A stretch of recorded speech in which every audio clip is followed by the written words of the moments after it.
26 जानेवारीला मराठा समाज मुंबईत दाखल होईल असा इशारा मनोज जरांगे यांनी दिलाय। शेतीची कामं उरकून सर्व मराठा समाज पायी मुंबईकडे रवाना होईल अशी माहिती मनोज जरांगे यांनी दिली आहे। यावेळी त्यांनी भुजबळांवरही पुन्हा हल्लाबोल केलाय। भुजबळांना आता कागदच खावे लागणार असं वक्तव्य जरांगे यांनी केलंय।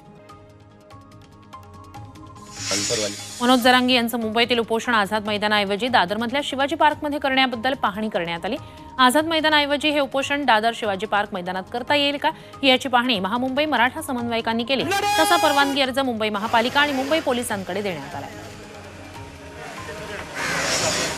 अहमदनगर इथल्या मराठा समाजाचं साखळी उपोषण मागे घेण्यात आलं। गेले 24 दिवस हे आंदोलन सुरू होतं। बीडमधल्या सभेत 20 जानेवारीला मुंबईत उपोषण सुरू करण्याची घोषणा मनोज जरांगेंनी केली। त्यानंतर हे उपोषण मागे घेण्यात आलं। पुढच्या आंदोलनासाठी उपोषण थांबवत असल्याचं मराठा आंदोलकांनी सांगितलं।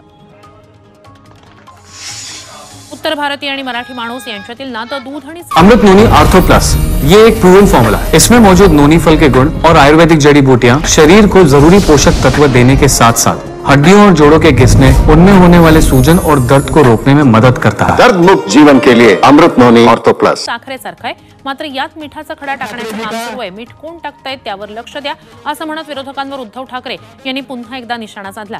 यादव समाज सेवा संस्थेकडून मीरा भाईंदरमध्ये आयोजित गोवर्धन पूजा कार्यक्रमात ते बोलत होते।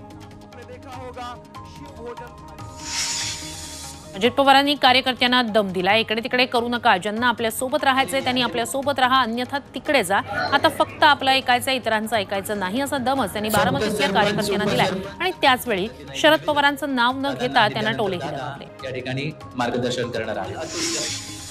यापुढे जन्माला आलेल्या मुलाच्या नावापुढे वडिलांच्या नावाआधी आईचं नाव लागेल, त्यानंतरच वडिलांचं नाव लागेल असं महिला धोरण राज्य सरकार आणत आहे असं अजित पवारांनी सांगितलं। अदिती तटकरेंच्या संकल्पनेतून हे महिला धोरण आणण्यात आल्याचंही त्यांनी सांगितलं। अजित अनंतराव पवार माजी पंतप्रधान अटल बिहारी वाजपेयी यांची आज जयंती। या निमित्तानं देशभरात आज भाजपकडून संविधान दिन म्हणून साजरा केला जातोय। अटल बिहारी वाजपेयी यांच्या जयंतीनिमित्तानं देशभरात विविध उपक्रम आणि कार्यक्रमांचं आयोजन करण्यात आलंय। काँग्रेसचे नेते सुनील केदार यांची आमदारकी रद्द झाली आहे। नागपूर जिल्हा बँक घोटाळा प्रकरणी केदारांना 5 वर्षांची शिक्षा सुनावण्यात आली, त्यामुळे केदार यांची आमदारकी रद्द करण्यात आली। सुनील केदार हे माजी मंत्री आणि विदर्भातील काँग्रेसचे नेते आहेत। त्यांच्यावरील कारवाईमुळे काँग्रेसला मोठा धक्का बसलाय। मुरुडचे आमदार महेंद्र दळवी यांनी मुरुडच्या महावितरण अधिकाऱ्याला जीवे मारण्याची धमकी दिली आहे। या अधिकाऱ्याच्या वरिष्ठांनाही फोन करून त्या अधिकाऱ्याची बदली करा, अन्यथा त्याला ठोकून काढू अशा शब्दात दळवी यांनी धमकी दिल्याचं प्रकरण समोर आलंय। दळवी यांनी संबंधित अधिकारी आणि त्याच्या वरिष्ठांशी केलेल्या संभाषणाची ऑडिओ क्लिप व्हायरल होते। झी 24 तास या ऑडिओ क्लिपची पुष्टी करत नाहीये। कुस्ती संघाच्या निलंबनानंतर कुस्ती संघाचे नवनिर्वाचित अध्यक्ष संजय सिंह यांनी नाराजी व्यक्त केली आहे। क्रीडा मंत्रालयासोबत चर्चा करून निलंबनाची कारवाई रद्द करण्याची मागणी करणार असं सिंह यांनी म्हटलंय। तोडगा निघाला नाही तर कायदेशीर मार्गाचा अवलंब करणार असा इशाराही त्यांनी दिलाय।